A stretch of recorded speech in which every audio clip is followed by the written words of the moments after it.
So ayan mga kabayan ko, kumusta po kayo? Dito naman po ako. Welcome po kayo sa aking YouTube channel, Randy Channel. Paki-subscribe, like, share, and comment. Mga kabayan ko dyan, Luzon, Visayas, Mindanao, hanggang sa ibang bansa. Kumusta po kayo? Kumusta? Sana po nasa mabuti yung kalagayan.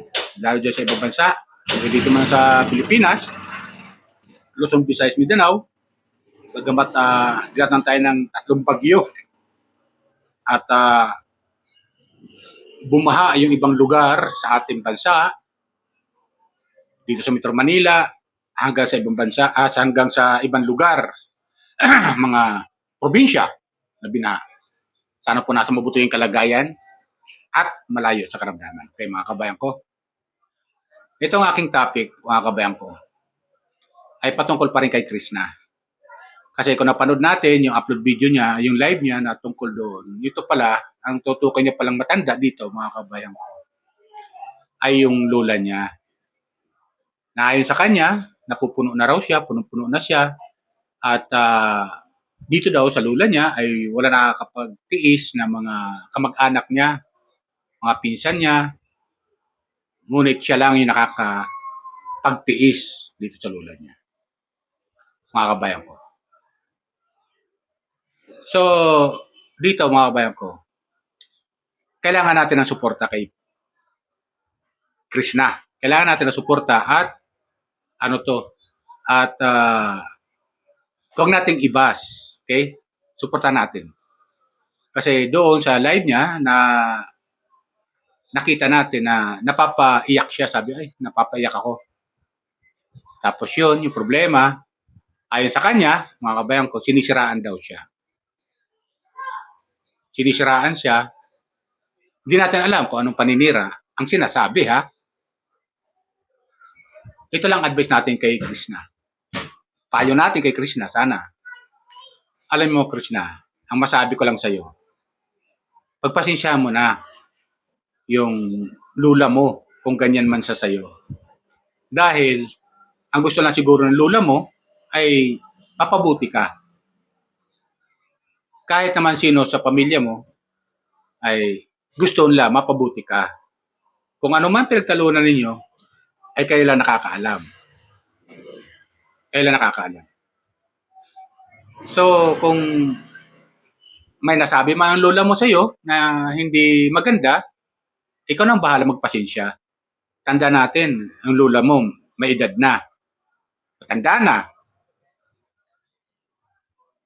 Ilang kuan na lang yung kanyang natitirang kuan dito sa mundo. Kaya dapat mahalin natin lola natin. Mga kabayan ko. Dapat mahalin mo ang lola mo dahil ilang taon na lang nilalagay niya sa mundong ibabaw. Ikaw, bata ka pa, malayo pa mararating mo. Tandaan natin, pag ang lola ay nagtampo sa atin at hindi na ito namansin sa'yo o hindi ka na pinansin, yung karma na sinasabi ay malapit sa mga ganyan. Kaya kung hanggat maaga, kausapin mo yung lola mo kung anong problema. At kung may manasabi man siyang hindi maganda sa'yo, pagpasensyahan mo na. Kung hindi man siya humingi ng tawad sa'yo, dahil lola yan natural. Mas alam niya dahil pinagdaanan niya yung mga bagay na kung ano man ang mayroon kayo ngayon. Kung ano man buhay ang mayroon, pagpasensyahan mo na. Tapos may narinig pa tayo doon sa kanyang live, mga kabayan ko, na sinisiraan siya, tapos punong-puno na siya. Ito lang masabi ko sa iyo, Krishna, huwag kang mapuno. Huwag kang magsawang magpatawad sa lula mo. Kung yung lula mo, tinutukoy mo siya, diyan ha, mga kabayan ko. Kung yung lula mo tinutukoy mo na yan, huwag kang magsawang magpatawad o magpasensya. Ikaw na mismo ang humingi ng dispensa sa lula mo. Amuin mo siya. tulad ng pagmamahal mo dati. Tandaan mo, Krishna, nung madiskubre ka ni Pubihero, ang kasakasama mo ay yung lola mo. Alam kong mahal na mahal mo ang lola mo at mahal na mahal ka rin ang lola mo. Yung sinasabi mong sinisiraan ka ng lola mo, maaaring hindi naman sigurong paninira ang gagawin sa'yo ng lola mo. Siyempre masakit sa kanya yan. Apo ka eh. Mahal ka ng lola mo. Hindi niya magagawang siraan ka. Siguro. Hindi niya magagawang siraan ka. Kung ano may naririnig mo sa paninira sinasabi mo,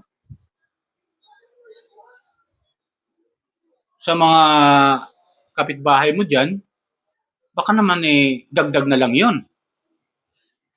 At kakarating sa'yo, baka dinadagdagan na lang nila para mas lalong mainis ka. Huwag kang padadala ron, ha? Huwag kang padadala ron. Kausapin mo yung lola mo. Kung may manasabi mo yung lola mo na hindi maganda sa'yo, ikaw nang bahala magpasensya. Ikaw nang bahala magpasensya. Kasi ikaw yung bata at mas nakakaintindi. At naiintindihan mo. Yung lola mo, ilang taon na lang ang natitira nilalagay niya sa mundong ibabaw. Dapat mahalin mo. Dahil nakikita ko naman na mahal mo talaga yung lola mo. At mahal na mahal ka rin niya. Di ba ganun yun? Mga kabayan, comment lang kayo, ha? Kung mayroon mang kayong hindi pinagkakasunduan, dapat pag-usapan nyo. At wag mo nang, hanggat maaari, wag mo nang idaan sa social media. Kasi yan ang magiging trigger ng ilang mga bashers. So, lalo-lalo ngayon, pinuputakte ka ng bashers. At yan ang gustong-gusto ng mga bashers. Wag mo nang idaan sa social media. Kayo na mag-usap. Katulad dati, nagsasabi ka may problema, hindi ka naiintindihan, napaiyak ka dapat.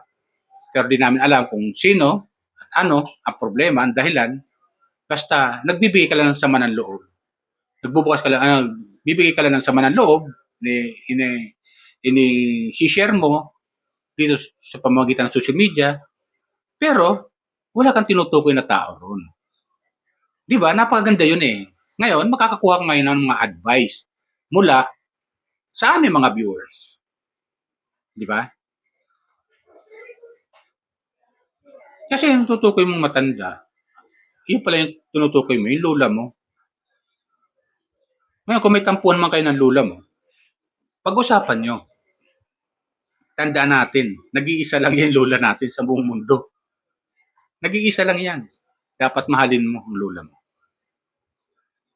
Hanggat nabubuhay siya, hanggat malakas pa siya, unawain mo na lang yung lola mo. At maiintindihan ka rin niya.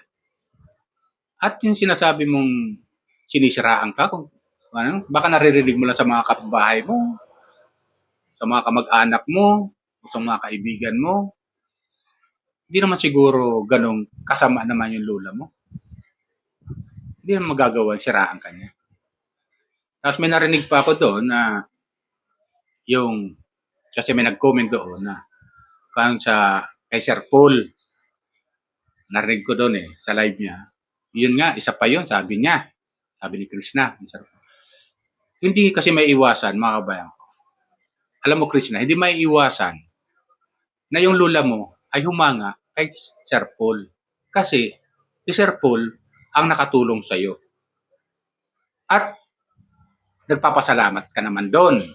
Na-appreciate naman namin mga viewers yun Nagpasalamat ka doon kay Sir Paul dahil tinulungan ka niya. At nakilala ka namin sa social media sa tulong ni Sir Paul, ni Pugong Bihero. Di ba ganun yun, mga kabayan ko? Kaya di natin maiwasan na maaaring bigkasin ng lola mo yung pangalan ni Sir Paul. Kasi nga, nakita ng lola mo yung tulong na pinagkaloob sa'yo. At ito na nga, nakilala ka namin sa social media at ito na nga, unti-unti ka nang nagtatagumpay na pinangarap mo lang noon. At ito, nagagawa mo na. Unti-unti mo na natutupad yung iyong pangarap. Kaya di maiwasan ng lola mo kung may masabi man siya patungkol kay Sir Paul. Di ba? Kung ano man yon, kayo na lang nakakaalam. Di ba ganun yun? Dahil nakita kasi ng lola mo yung kagandahang loob na ipinagkaloob sa'yo ni Sir Paul. Yung tulungan ka. At nakita ka sa social media at nakilala ka namin. Ganun yun eh. Ngayon, kung bukang bibig ng lola mo yun, yung sinasabi mo na isa pa yan, normal yun. Nasasabihin talaga ng lola mo. Normal yun. At magpasalamat ka, ipinapaalala sa'yo. Sabi nga sa kasabihan, kung hindi ka marunong lumingon sa pinanggalingan mo, ay hindi ka makakarating sa paroroonan mo. Ganon yun, mga kababayan ko, di ba? So dito, nakipapakita lamang na kung anong mayroon ka ngayon, ay dahil na rin sa tulong ni Sir Paul. Di ba? So alam naman namin yun, nagpapasalamat ka naman kay Sir Paul. Ilang bihis ka nagpasalamat.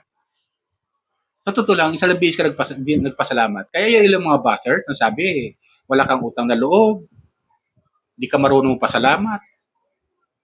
Hindi totoo yun. Dahil ilang bihis ka nagpasalamat kay Sir Paul. At hindi lang kay Sir Paul ka nagpapasalamat. Sa aming mga viewers mo, mga supporter mo, tagahanga mo. Kaya yung ilang mga bashers, yung magsasabing ganun na hindi ka marunong tumanaw ng utang na loob, yung ilang mga paninira sa'yo, yung paninira lang nila sa'yo yun para ma-distract ka. Pero ang totoo nun, naiingit lang sila sa'yo. Huwag kang padadala doon. Tapos patungkol naman dito sa lola mo, kung nagtatampuhan man kayo, idaan nyo sa magandang usapan. Huwag mo na idaan dito sa social media kasi maaaring may mga bashers na nanonood sa'yo at yan ang gagawin nila ngayon sandata laban sa'yo. Sabi, ito, kita mo, pati lula niya, kinakalaban niya. Paano pa kaya yung tumulong sa kanya? Hindi niya kalabanin. O, di ba mga ganun ito, ikaw ko lang yan mga kabayan. Speculation ko lang yan. Pero maaaring ganun ang gawin ng mga bashers mo, na mga inggit-inggit sa'yo. At yan ang gagawin sa'yo. Gagamitin nila laban sa'yo. Kung may problema ka man na may problema ka man sa lula mo, may tampuhan man kayo na mag-usap at hindi mo na kailangan idampa sa social media. Di ba? Sana makuha mo yung ibig ko sabihin. Ikaw nang bahala magpatawad sa lula. Dahil yung lula mo, maaaring, hindi humingi siya ng tawad yan. At lula mo yan eh. Hindi magpapatalo yan. Lula mo yan eh. Di ba? Intindihin mo na lang. Yan ang advice ko sa iyo. Mahalin natin ang lula natin. Lalo ngayon sa edad niya, dapat iniintindi mo na lang yan. Inuunawa mo dahil kayo mas bata. Di ba? Hanggat nabubuhay siya, gawin mo yung nararapat na maganda para ikatuwa ng lula mo. Di ba? Kung yung lula mo, ang tinutukoy mo, matanda na siya. Kung yung lula mo kung yan ang tinutukoy mo, sana unawain mo na lang. Tulad sinabi mo, ikaw lang nakakapagtiis at punong-puno ka na, huwag ka mapuno. Huwag ka magsawang pasensya sa lula mo. Huwag ka magsawang umintindi sa lula mo. Mahalin mo ang lula mo. Katulad ng pagmamahal mo sa iyong sarili. Di ba ganun yun, mga bayan ko? So, yan lang sa akin. Yan lang payo ko sa iyo, Krishna. Comment lang kayo mga kabayan ko ha. I-share nyo itong aking payo. Comment ko dito kay Krishna. Okay? Yan lang po. Bye. Ingat po lagi. Pagpalain po tayo ng pong may kapal.